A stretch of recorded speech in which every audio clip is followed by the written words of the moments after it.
A recent invitation from the Institute of Internal Auditors to address their business conference caused me to reflect on the role of leadership in today's business and political environment. The authoritarian leadership style, more popular in the 19th and 20th century, focused on leadership as an extension of the top leader's actions and will. Think President Trump. Today, successful organizations must adopt a more transformational style of leadership that fosters creativity and innovation in every single team member. No individual has all the ideas, the skills, and the time to carry out the complex tasks of contemporary leadership.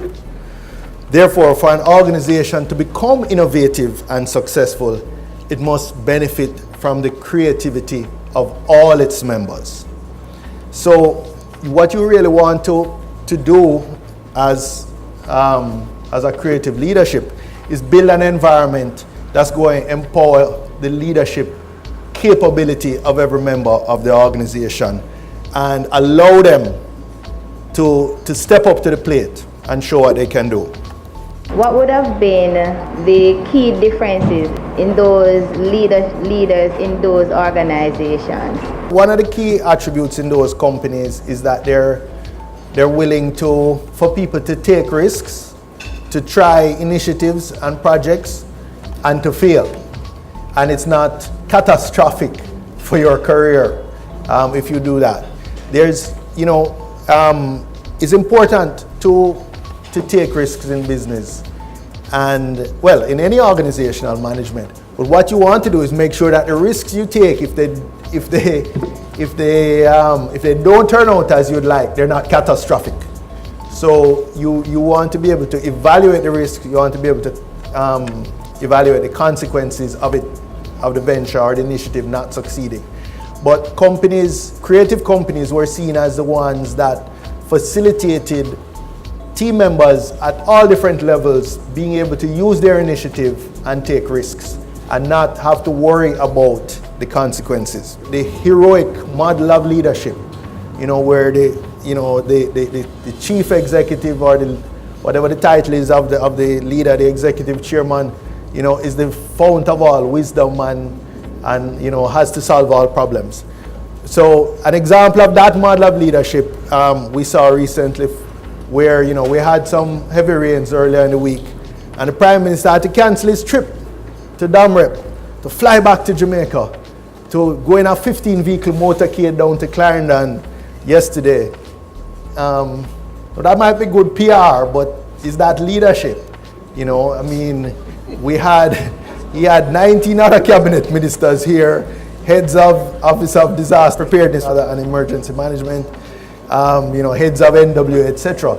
So if you have, from my perspective anyway, an empowered organization, an empowered leaders and members of your team, you should not have to cut your trip short to get home, to show up on spot, because really, apart from the photo op, it's not going to make a difference. So those companies move away from that kind of centralized, old, traditional, heroic model of leadership, where everything is all the authority and power and the so-called wisdom and knowledge is centralized. Having had the experience of starting successful business, large business, and growing it, how do you see, or what do you see as the parallels between running a business and running a country? To get change in the public sector is much, much, much more difficult than getting it in the private sector. You have to be a champion at building alliances. If you think you can just give instructions the way that you do in the private sector, as a private sector CEO, you don't want to. You want to be able to persuade and convince people. But if you can't, at the end of the day or in an emergency, you can instruct them. And they know that you determine whether they get a salary at the end of the month, so they will respond. In the public sector, as a minister, for example, as Minister of National Security, I could not instruct the Commissioner of Police. The Commissioner of Police had independent operational superintendents over the police force. Yet, when murders were soaring, people were calling for the Minister of National Security to resign, not for the Commissioner of Police, even though he is the one that has the sole operational superintendents. So these are some of the challenges that you face in the public sector that you really don't face in the private sector.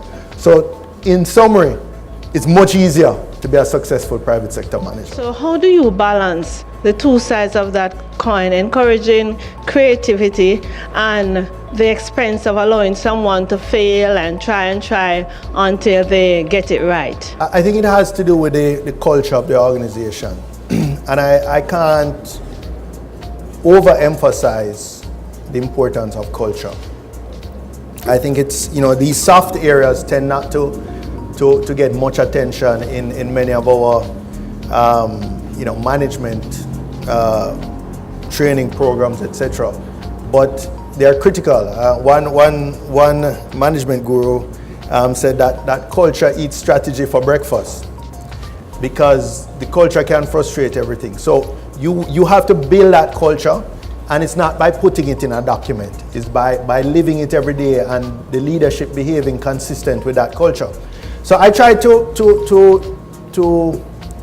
impress upon my team, that approach. And I remember once one of my direct reports came to me. Well, she joined from a mutual security bank at the time, and that was a sort of, it was the old Royal Bank, so they came from a very procedure-driven environment, and we were a fairly new startup. We didn't have much written procedures, and so she would send something to me for my approval, and I would generally put one of the little yellow sticky tapes on it saying, "This doesn't need my approval." She would send something else for my approval, and I would send something, "This doesn't need my approval." So after about 3 or 4 rounds of that, she came to me one day and said, "How do I know, since you don't have much of a written policy and procedures manual, how do I know what I can approve versus what I can send to you, what I should send to you?" And I said to her then, "Look, if the thought of your approving it makes you break out in cold sweat and feel like you want to faint, send that to me. But anything else, you can approve." And obviously you can get away with that in a startup. As you grow bigger, at the time we probably had 25 employees. When we got up to 250 employees, then you can't leave it as loose as that. But the key thing is recruiting the right people, and people who, when you give them wide discretion, are going to perform better than you could have reasonably asked them to perform if you had not given them that wide discretion. Those are the key things: recruiting the right people, and then getting the culture that encourages that responsible innovation.